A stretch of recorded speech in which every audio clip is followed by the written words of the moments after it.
অবিনাশবাবু, এই পলাশের ব্যাপারে নতুন খবরটা জানতে পেরেছেন? পলাশের আবার কি নতুন খবর আছে শুনি? আরে অবিনাশবাবু, গ্রাম শুদ্ধ লোক খবর পেয়ে গেছে আর আপনি খবর পাননি। আরে খগেন, কি এমন খবর যা গ্রাম শুদ্ধ লোক জেনে গেছে আর আমি এখনো জানতে পারলাম না? আরে অবিনাশবাবু, পলাশ লটারির টিকিট কেটে প্রচুর টাকা জিতেছে, সে এখন অনেক টাকার মালিক। কি বলছিস কি খগেন? পলাশ লটারির টিকিট জিতে অনেক টাকা পেয়েছে? তাহলে তো তার এখন মানে বৃহস্পতি, হ্যাঁ? তাই তো, পলাশ একটি নতুন বড় বাড়ি কিনেছে। এখন সে সেই বড় বাড়িতেই থাকে। তাই নাকি? পলাশ তাহলে আমাদের এইভাবে হাত গুটিয়ে বসে থাকা যাবে না। যেভাবেই হোক পলাশকে হেনস্থা করে ওকে এই বাড়ি থেকে আর এই গ্রাম থেকে বের করবার পরিকল্পনা করতে হবে। অবিনাশবাবু, আপনি আমার মনের কথাটাই বলেছেন। আমরা দুজনে মিলেই পলাশকে একটা উপযুক্ত শিক্ষা দেওয়ার ব্যবস্থা করব।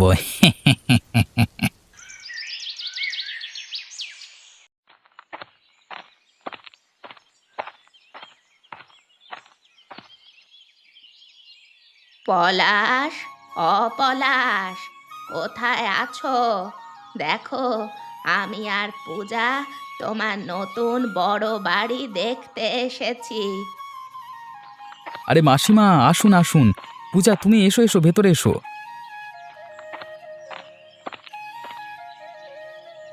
বাহ বাহ, খুব সুন্দর ঘর তোমার, বেশ বড় সড়ো আর সাজানো গোছানো। আমার তো খুব ভালো লেগেছে। আরে মাসিমা, সবই আপনাদের আশীর্বাদ। নইলে এই বড় বাড়ি কিনবার ক্ষমতা কি আমার থাকতে পারে বলুন? আমার আশীর্বাদ সব সময় তোমার মাথার ওপর। আসলে তুমিও তো খুব ভালো ছেলে, তাই ঈশ্বর তোমার দিকে মুখ তুলে তাকিয়েছেন। আসলে আমি ভাবতেই পারিনি যে আমার লটারির নাম্বারটা লেগে যাবে। আমার ভাগ্য ভালো এবং ঈশ্বরের কৃপায় আমি লটারির টিকিটটা জিতে যাই। তাই প্রথমে এই বাড়িটা কিনে ফেললাম। পলাশদা, মাসিমা ঠিকই বলছে, আপনার বাড়িটা দেখতে খুব সুন্দর। হ্যাঁ, ধন্যবাদ মাসিমা। ধন্যবাদ পূজা। আমি ভীষণ খুশি হয়েছি তোমরা আবার বাড়িতে এসেছো। পলাশ, শুধু ধন্যবাদ জানালে হবে না, আমাদেরকে কিন্তু পেট ভরে একদিন নেমন্তন্ন করে খাওয়াতে হবে। নিশ্চয়ই নিশ্চয়ই, এ তো আমার সৌভাগ্য হবে যদি আপনাদেরকে আমি আমার বাড়িতে নেমন্তন্ন করে খাওয়াতে পারি। পলাশদা, আমাদের কিন্তু পাঁঠার মাংস আর ইলিশ মাছ দিয়ে নেমন্তন্ন করে খাওয়াতে হবে, বুঝেছো? বেশ বেশ, তাই হবে। আমি খুব শীঘ্রই তোমাদেরকে নেমন্তন্ন করে আমাদের বাড়িতে খাওয়াবো।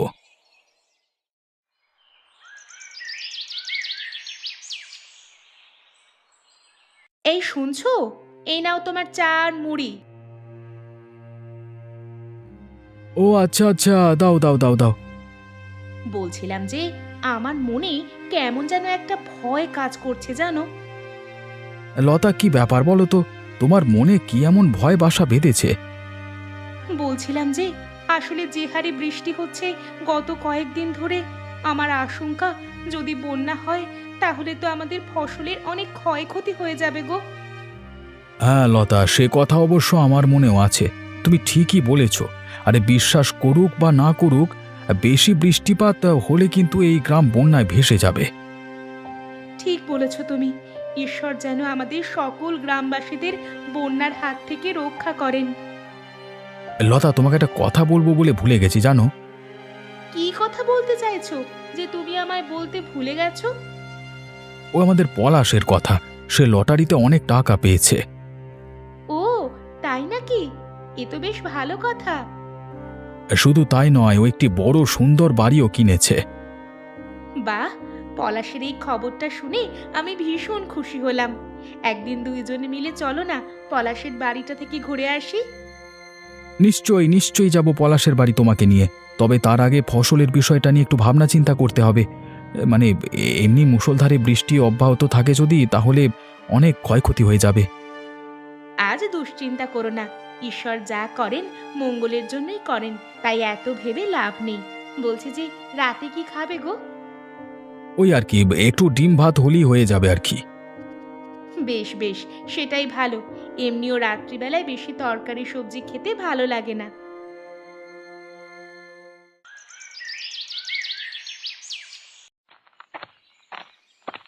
কি রে খগেন, বাড়িতে আছিস? অবিনাশবাবু আসুন আসুন। হ্যাঁ বলুন, আপনাকে কি সাহায্য করতে পারি? সাহায্য তো অবশ্যই করতে হবে। ওই পলাশকে উচিত শিক্ষা দিতে হবে যে ও সেই ব্যাপার তো আমি একাই রাজি আছি। আপনার যা সাহায্য দরকার আমি করব। বলছিলাম কি, যদি পলাশের বাড়িতে গিয়ে ওকে দুটো কথা শুনিয়ে আসিস। বেশ বেশ, তাহলে কালকে সকালেই না হয় পলাশের বাড়ি যাওয়া যাক। সেটাই ভালো হবে। যতক্ষণ পর্যন্ত ওকে আমি কথা না শোনাচ্ছি এবং ওর বাড়িতে ওই বড় বাড়ি থেকে ওকে না বের করতে পারছি, ততক্ষণ পর্যন্ত শান্তি পাচ্ছি না, বুঝলি? আমি বুঝতে পারছি অবিনাশবাবু আপনার মনের জ্বালাটা, তাই তো আমি সর্বক্ষণ আপনার সাথেই আছি। আরে কালকে ওর বাড়ি থেকে বের করতে যাব, যা সাহায্য দরকার আমি আমি আমি সাহায্য করব আপনাকে। আসলে আমার বংশধর এই গ্রামের মোড়ল ছিলেন, আর তাদেরই রক্ত আমার গায়ে বইছে। আজকে পলাশের মতো একজন সাধারণ গ্রামবাসী বিশাল বহুতল ঘরে থাকছে, আর আমাকে একটি ছোট্ট ঘরে থাকতে হচ্ছে, সেটা আমি কিছুতেই মেনে নিতে পারছি না। অবিনাশবাবু আপনি একদম চিন্তা করবেন না, আমি যখন আপনার সাথে আছি আপনার পরিকল্পনা নিশ্চয়ই সফল হবে। ওই পলাশকে ওর বাড়ি থেকে বের করিয়ে ছাড়বো। হে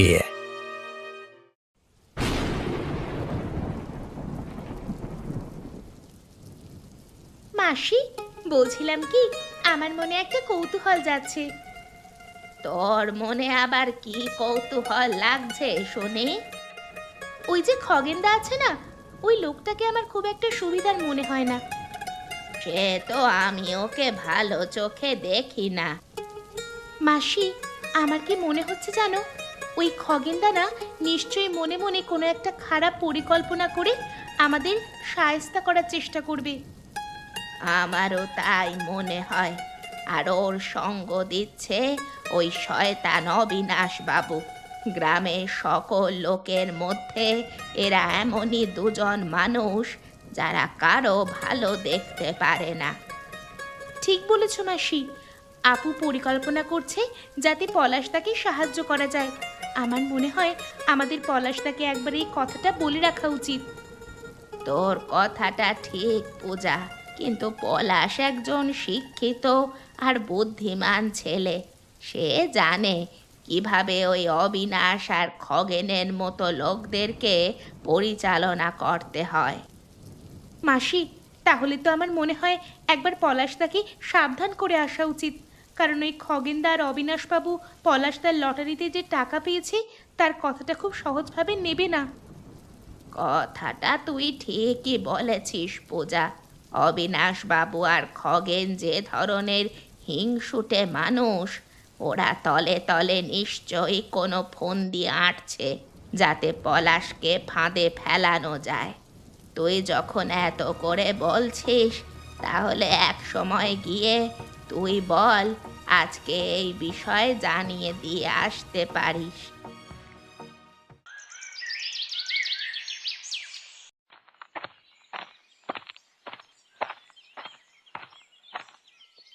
পলাশ, বাড়িতে আছো?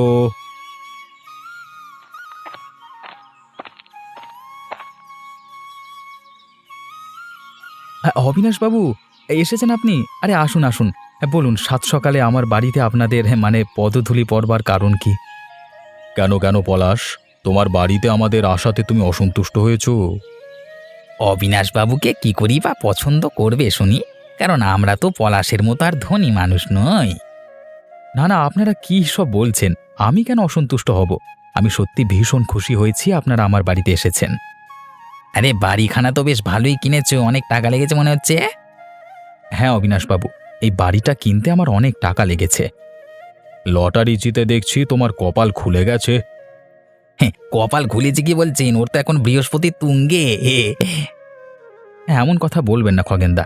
আচ্ছা বলুন, কি কারণে বাড়িতে এসেছেন আমার পলাশ, তুমি লটারি কেটে টাকা পেয়েছো ঠিকই, কিন্তু আমি জানি তুমি এটা 2 নম্বরই করে করেছো, তাই বিষয়টা আমি তদন্ত করতে চাই। হ্যাঁ পলাশ, অবিনাশবাবু ঠিক কথা বলেছে। লটারির টাকা জেতার পেছনে নিশ্চয়ই তোমার কোনো কারসাজি জড়িয়ে আছে। অবিনাশবাবু, খগেনদা, আপনারা এসব কি কথা বলছেন? আমি সৎভাবে লটারির টাকাটা পেয়েছি। আমার কাছে লটারির টাকা জেতার সমস্ত প্রমাণ আছে। এসব 2 নম্বরই প্রমাণ আজকাল পয়সা দিলে কিনতে পাওয়া যায় প্রচুর। তুমি গ্রামের সমস্ত লোককে বোকা বানাতে পারো, কিন্তু আমাদের চোখে তুমি ধুলো দিতে পারো না। পলাশ, আমি তোমার উদ্দেশ্য জানতে পেরেছি। এই বিশাল বহুতল বাড়িতে থেকে তুমি তোমার 2 নম্বরই ধান্দা অব্যাহত রাখবে, আর সেটা আমরা জেনে শুনেও তোমাকে বাধা দেব না, তা কি করে হয়?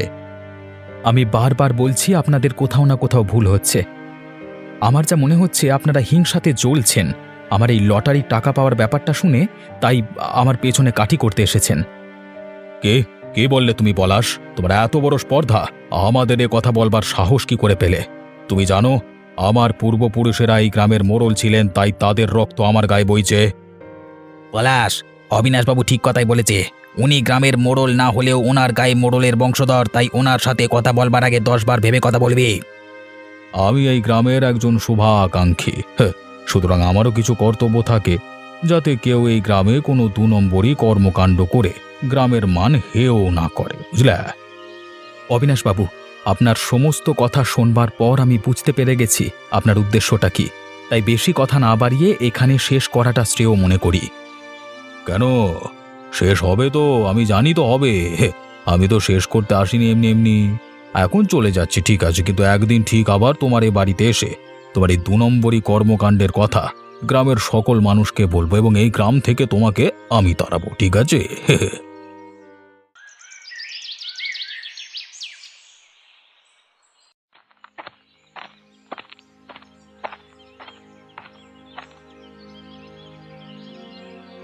গোপাল, গোপাল, তুমি বাড়িতে আছো?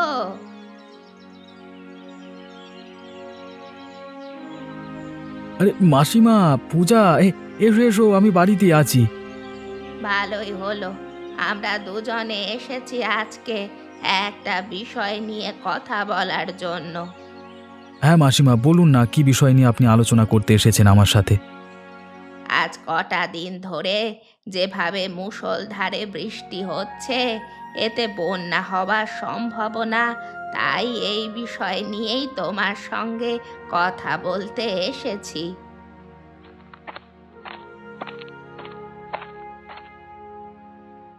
হ্যাঁ মাসিমা, এই সংশয় তো আমার মনে অনেক আগের থেকেই হচ্ছিল। আমি সেটা ওকে বলেওছি। মানে লতা আমাকে একই কথা বলেছে। আমরা এই বিষয়টি নিয়ে দুশ্চিন্তায় আছি। মানে মুষলধারে বৃষ্টি হওয়াতে নদীর জল বিপদ সীমা অতিক্রম করেছে। এরপর যদি গ্রামে চলে আসে তাহলে গ্রামবাসীদের ফসলের অনেক ক্ষয়ক্ষতি হবে। গোপালদা, বৌদি আর আমি তাই মাসিমাকে নিয়ে তোমাদের কাছে এসেছি। এই বিষয়টা নিয়ে একটু আলোচনা করা যেতে পারে। তাহলে কি করা যায় গোপাল, লতা, তোমরাই বলো।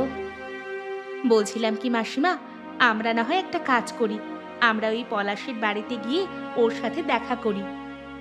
সে তো আমি দিন কয়েক আগে গিয়ে দেখা করে এসেছি, কিন্তু ও এই বিষয়ে কি সাহায্য করবে? ওর বাড়িতে গিয়ে ওর বিশাল বাড়ি দেখবার জন্য আমি যাব না। আমি যাব পলাশকে একবার এই বর্ষার বিষয়টার কথা জানাতে। ভগবান না করুক যদি বন্যা হয়, তাহলে এই গ্রামবাসীদের আশ্রয় একমাত্র পলাশেরই বাড়ি। ওই দিতে পারবে আমাদের সাময়িক কালের জন্য আশ্রয়। লতা বৌদি, তুমি এটা বুদ্ধিমানের কথা বলেছ, আমি তোমার সঙ্গে সহমত। তাহলে বেশি দেরি না করে কালই আমরা সকলে মিলে গিয়ে পলাশদাকে আমাদের কথাটা জানাই।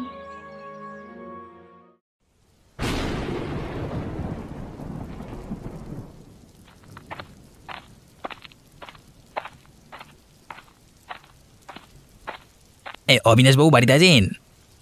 ও খগেন, আর ভেতরে আয়, ভেতরে আয়। বলছিলাম যে ওই গত 5 দিন ধরে এত বৃষ্টি হচ্ছে যে মানে নদীর জল বিপদসীমা পেরিয়েছে। এভাবে যদি বৃষ্টি হতে থাকে তাহলে তো খুব শীঘ্রই নদীর জল গ্রামে চলে আসবে, ভয়াবহ রূপ ধারণ করবে। আর সেটা তো আমিও ভাবছি। আমাদের যা বাড়ি ঘর সেগুলো জলের তলে নিমেষেই তলিয়ে যাবে। তবে আমি একটা চিন্তা ভাবনা করে রেখেছি, তুই যদি দেখিস একটু ব্যাপারটা। কি কি চিন্তা ভাবনার কথা, মানে বলুন বলুন অবিনাশবাবু, আমাকে যদি বলুন না, বলুন। তোমাকে বলবো না তোর কাকে বলবো খগেন? আমি মোড়লের বংশধর, তাই আমার এই ছোট্ট বাড়িতে থাকা পোষাচ্ছে না। আমি ওই পলাশকে যে করি হোক বাড়ি থেকে বের করে সেই বাড়িতে জায়গা করব। সেটা তো আমি জানি বাবু, কিন্তু কি উপায়ে ওকে বাড়ি থেকে বের করে দেবেন বলুন তো? আমি ওর বাড়িতে ঢুকে ওকে মিথ্যে অপবাদ এবং গ্রামের লোকের সামনে অপদস্থ করব। তারপর গ্রাম থেকে ঘাড় ধরে বের করে দেব। আমি আপনার সাথে আছি বাবু, আপনি চিন্তা করবেন না। দুজনে মিলে ওই পলাশকে বাড়ি থেকে যতক্ষণ না পর্যন্ত বিদায় করেছি ততক্ষণ আমাদের শান্তি নেই।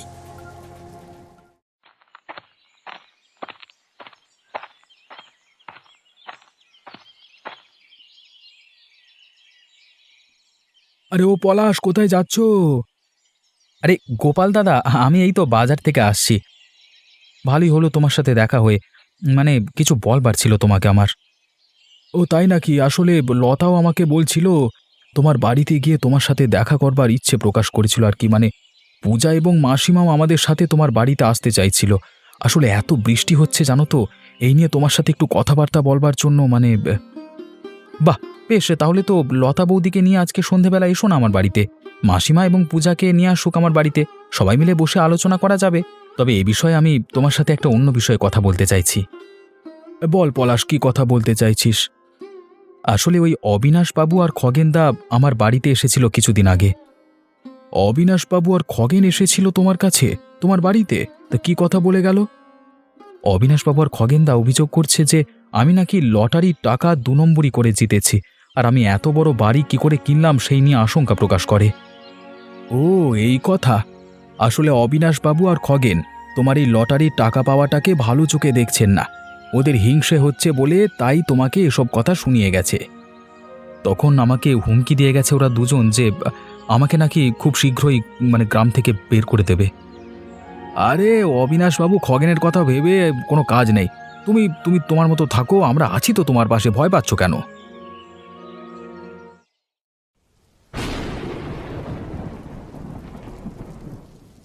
শোনো, আজকে সকালে হাট থেকে ফেরবার পথে পলাশের সাথে দেখা হয়। পলাশ নাকি আমার সাথে কথা বলবার জন্য আমাদের বাড়িতে আসতে চাইছিল। পলাশ আমাদের বাড়িতে আসতে চেয়েছিল তোমার সঙ্গে কথা বলবে বলে? কি বিষয় বলো তো? কিছুদিন আগে ওকে অবিনাশবাবু আর খগেন মিলে বাড়িতে গিয়ে হুমকি দিয়ে এসেছে। কেন অবিনাশবাবু আর খগেন পলাশকে কেনই বা শাসিয়ে এসেছে বাড়িতে? পলাশের মুখে যা শুনতে পেলাম, ওরা দুজন পলাশের উপর অভিযোগ করেছে যে ও নাকি লটারির টাকা 2 নম্বরই করে জিতেছে। আমি আগে থেকেই সন্দেহ করছিলাম যে খগেন আর অবিনাশবাবু পলাশের লটারিতে টাকা জেতার কথাটা ভালো চোখে দেখবে না। নিশ্চয়ই ওরা কোনো না কোনো কুবুদ্ধি করে পলাশকে ফাঁসাতে চাইবে। অবিনাশবাবু আর খগেন নাকি বলেছে যে ওই বাড়িটা জালিয়াতি করে কিনেছে এবং এখান থেকে ওর সমস্ত 2 নম্বরই কর্মকাণ্ড মানে বের করে দেবে আর কি। তাই পলাশকে ওরা শাসিয়েছে যে খুব শীঘ্রই গ্রাম থেকে দূর করে দেবে। বলো দেখি, এত সহজ? গ্রামের লোকেরা এতই কি বুদ্ধিহীন যে অবিনাশবাবু আর খগেনের কথায় নাচবে? সে তো আমি জানি, তাই পলাশকে বলে এসেছি যে ও যেন ওর মতো থাকে, আমরাও পাশে আছি।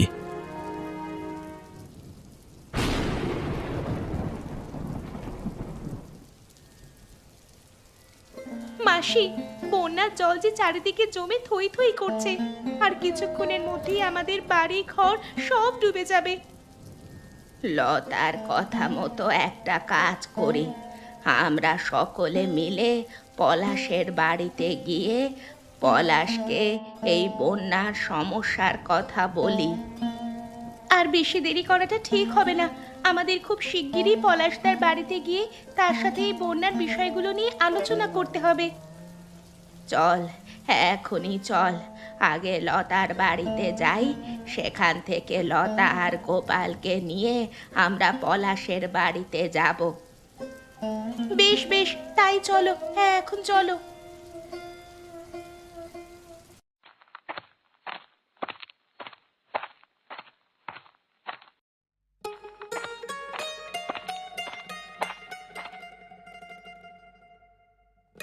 আরে গোপালদা, আর তোমরা? আরে এসো এসো, হ্যাঁ বাড়িতেই আছি আমি।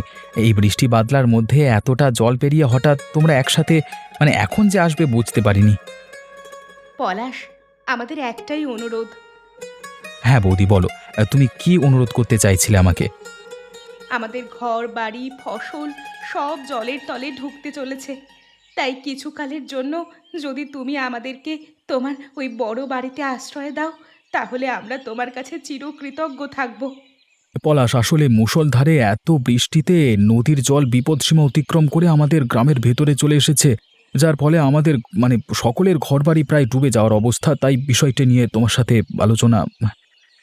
হ্যাঁ পলাশ, সেদিন আমি তোমায় আমাকে নেমন্তন্ন করে তোমার বাড়িতে খাওয়ানোর আবদার করেছিলাম, কিন্তু আজ অনুরোধ করছি, আমাদের তোমাকে খাওয়াতে হবে না বাবা, শুধু একটুখানি আশ্রয় দাও তোমার বাড়িতে।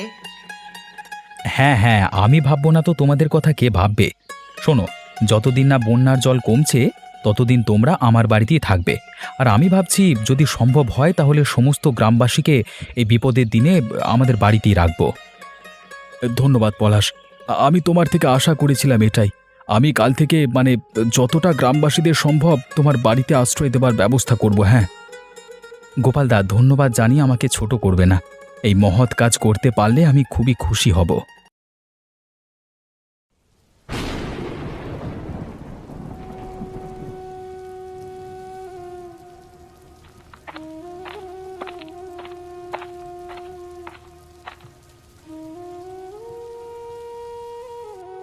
পলাশ, আজকে সকালে আমার বাড়ি ঘর জলের তলায় ডুবে গেছে, তাই তোমার এখানে আশ্রয় নিতে এলাম। আশা করি তুমি আমাকে সাময়িক সময়ের জন্য আশ্রয় দিতে রাজি হবে। পলাশ, আমারও বাড়ি কালকে রাতে জলের তলায় ডুবে গেছে বাবা। আমি এসেছি তোমার বাড়িতে আশ্রয় নেওয়ার জন্য পলাশ। অবিনাশবাবু, খগেন, তোমরা এ বাড়িতে এসেছো পলাশ কি তোমাদের আশ্রয় দেবে? হ্যাঁ হ্যাঁ, নিশ্চয়ই গোপালদা। এই বিপদের দিনে যখন সবাই আমার বাড়িতে আশ্রয় নিতে এসেছে, আমি নিশ্চয়ই সকলকে আশ্রয় দেব। বলছি পলাশ, তোমার বাড়িতে আশ্রয় দিয়ে নিজেকে এতটাও শ্রেষ্ঠ মনে করো না, কারণ এই বাড়িটা তুমি 2 নম্বরই করে হাতিয়েছ। সুতরাং এই বিপদের দিনে সকল গ্রামবাসীকে তোমার বাড়িতে আশ্রয় দেওয়া তোমার কর্তব্য। অবিনাশবাবু ঠিক কথাই বলেছে। লটারি টাকা পেয়ে 2 নম্বরই করে বাড়ি বানিয়েছে, আবার ঢং করছে। দেখো, আবার শ্রেষ্ঠ করছে নিজেকে, যত সব। তুমি না চাইলেও গ্রামবাসীরা তোমার বাড়িতে আশ্রয় নিতেই পারে। দেখেছেন আপনাদের অভ্যেস কেমন? দেখেছেন, আপনাদেরকে এত সাহায্য করলাম, একটু মানবিকতা নেই আপনাদের মনে। বিপদের দিনে সাহায্য করেও আপনি যা তা কথা বলছেন আমাকে। অবিনাশবাবু, খগেনদা, আপনারা মুখ সামলে কথা বলবেন। কোথায় পলাশ তার উপর কৃতজ্ঞতা থাকা দরকার, তা না আপনারা ওনাকে অপমান করে যাচ্ছেন। এই বিপদের দিনে ছেলেটা তোমাদের আশ্রয় দিল, আর তোমরা ওকে যা তা কথা শোনাচ্ছ ডেকে। আরে আপনাদের চোখে কি ন্যাবা পড়েছে? আরে আসল সত্যটা বিচার না করে ওর কথায় কথা মেলাচ্ছেন। অবিনাশবাবু, আপনারা অন্তত আমাদেরকে ভালো মন্দের বিচার করা শেখাতে হবে না। আমাদের জ্ঞান বুদ্ধি যথেষ্ট আছে যে কোনটা আসল আর কোনটা নকল আমরা ঠিকই বুঝতে পারি। পলাশ, আমরা বোধহয় একটা ভুল করে বসেছি। এক্ষুনি এই দুটো লোককে ঘাড় ধরে তোমার ঘর থেকে বের করে দিই, বুঝলে? না না, আমাদেরকে কিভাবে বের করে দিও না, জলে ভেসে যাবো যে। না না, আমাদের এইভাবে বের করে দেবো না, এই ভুল করে ফেলেছি, আর আর কথা বলবো না, জলে ডুবে মরে যাবো। ওরে বাবা! জলে ডুবে মরো আর যাই করো, আমাদের দেখবার দরকার নেই। তোমাদের মতো মানুষ না থাকলে কারোর কিছু বয়ে যাবে না। বেরো এখান থেকে।